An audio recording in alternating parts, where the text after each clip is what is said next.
Hello student.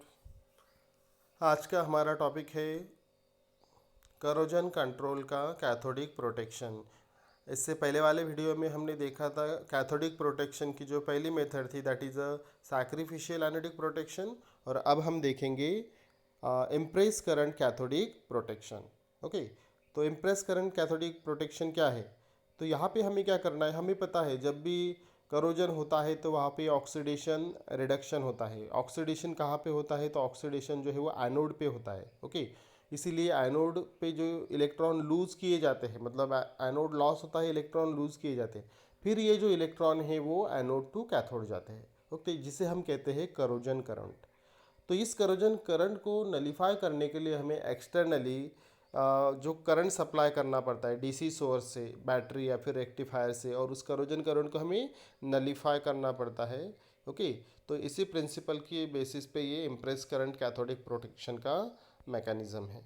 Okay, तो अभी हम देखेंगे impress current cathodic protection. So in this method an impress current is applied in opposite direction to nullify the corrosion current and convert the corroding metal to metal from anode to cathode. हमें कहाँ convert करना है उसे? Anode, क्योंकि anode पे oxidation होता है तो इसीलिए उसको कैथोड बिहेव करना है, मतलब उसे कैथोड करना है, जिसकी वजह से जो करोजन है वो नहीं होगा। ओके, तो अभी हम देखते हैं, यहाँ पे फिर से मैंने एक डायग्राम निकाली है, that is a cathodic protection by impress current की। यहाँ पे एक पाइपलाइन है, underground pipeline which we have to protect. इसको हमने कॉपर वायर से कनेक्टेड किया है। ये जो एनोड है, मतलब एक मेटल पीस है, उसके साथ में हमने इसे कनेक्ट किया है थ्रू दी रेक्टिफायर्स और battery. So this is a DC source.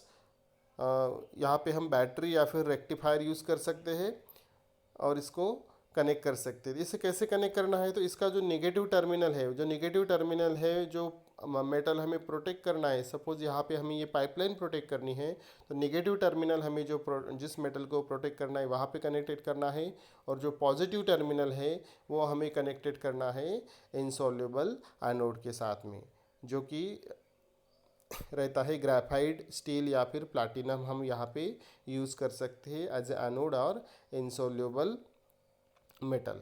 Okay, तो इस मेथड में क्या होता है?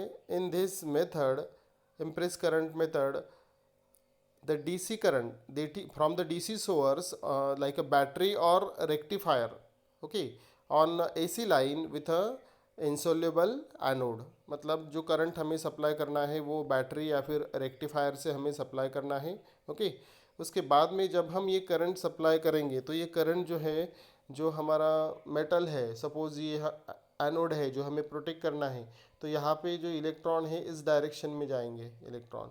तो हमें क्या करना है? इसके अपोजिट डायरेक्शन में हमें करंट सप्लाई करना है। तो क्या होगा? ये जो करोजन करंट है ये नलीफाई हो जाएगा और वहाँ पे करोजन नहीं होगा। ओके, सो इस तरह से ये मैकेनिज्म होता है। और जो दूसरा हमें यहाँ पे एनोड दिखाया है, ये एनोड जो है ये करोड होगा। ओके, और यहाँ पे देख सकते हैं आप, यहाँ पे ब्लैक फील जो है, ब्लैक फील मतलब कोक या फिर जिप्सम यहाँ पे फिलअप रहता है। ये इसलिए रहता है क्योंकि वो जो सॉइल है, सराउंडिंग सॉइल, वहाँ पे उसकी इलेक्ट्रिकल कांटेक्ट जो है वो अच्छे से होना चाहिए वहाँ, इसलिए वहाँ पे ये black feel, that is a graphite, sorry, black feel रहती है, जैसे कि जिप्सम और कोक यहाँ पे रहता है। ओके, तो ये जो मैकेनिज़्म है इसके एप्लीकेशंस क्या है? तो एप्लीकेशंस हम देख सकते हैं, तो यहाँ पे protection of open box cooler. Okay, जो कूलर है या फिर वाटर टैंक है या फिर जो अंडरग्राउंड ऑयल और वाटर की पाइपलाइंस है वो हम प्रोटेक्ट करने के लिए यूज़ कर सकते हैं, या फिर कंडेंसर हो या फिर ट्रांसमिशन लाइन जो है, टावर, वो भी हम इस मेथड से प्रोटेक्ट कर सकते हैं। ये जो मेथड है ये यूज़ की जाती है large structure and long term operation. So जो कोई भी अगर लार्ज स्ट्रक्चर हो बड़ी स्केल पे और लॉन्ग टर्म के लिए हो तो ये मेथड ज़्यादा अप्लीकेबल है। तो इस तरह से इम्प्रेस करंट मेथड, जहाँ पे हमने एक्सटर्नली डीसी सोर्स से करंट पास करके जो एनोड है उसके जो आने वाला करंट है, मतलब करोजन करंट, उसको नलीफाई करके उसको कैथोड बिहेव करवाना है, और जिसकी वजह से फिर वो करोजन नहीं होगा। So this is all about impress current cathodic protection. Okay, अगर आपको कोई डिफ़िकल्टी है तो प्लीज़ आप मुझे कमेंट बॉक्स में डाल सकते हैं, और आपको अच्छा लगा तो प्लीज़ लाइक कीजिए, शेयर कीजिए और सब्सक्राइब कीजिए। Thank you.